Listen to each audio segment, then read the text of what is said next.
ప్రణయ్ హత్య కేసులో కోర్టు తీర్పును స్వాగతిస్తున్నామన్నారు మహిళా సంఘం నాయకురాలు సంధ్య. ఉరిశిక్షలకు తాము వ్యతిరేకం అయినప్పటికీ ఈ తీర్పు ద్వారా సమాజంలోకి మంచి మెసేజ్ వెళుతుందని చెప్పారు. దీనికి అంతటికీ కారణం ఈ వ్యవస్థే అని చెప్పారు.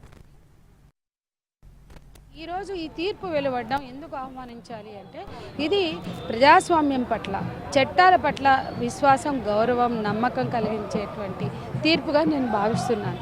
ఇన్ ప్రిన్సిపల్ మేము ఉరిశిక్షలకు వ్యతిరేకం, కానీ ఎక్స్టెండెడ్ లైఫ్ ఇవ్వాలి అనేది మేము కోరుతున్నాం.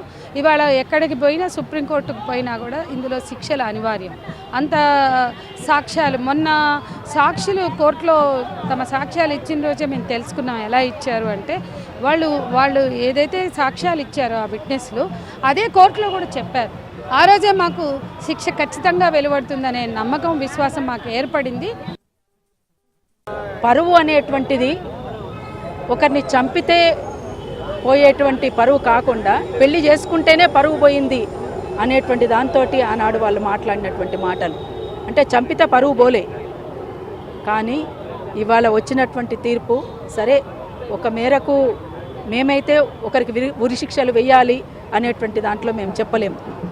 కానీ ఇవాళ వ్యవస్థలోనే వ్యవస్థీకృతమైనటువంటి అంశాలు చాలా ఉన్నాయి. అందుకని దీనికి అంతటికీ కారణం ఈ వ్యవస్థనే. వ్యవస్థలో ఉన్నటువంటి అనేక సమస్యల్ని మనం పోరాటాల ద్వారా, ఉద్యమాల ద్వారా మాత్రమే సాధించుకోగలము.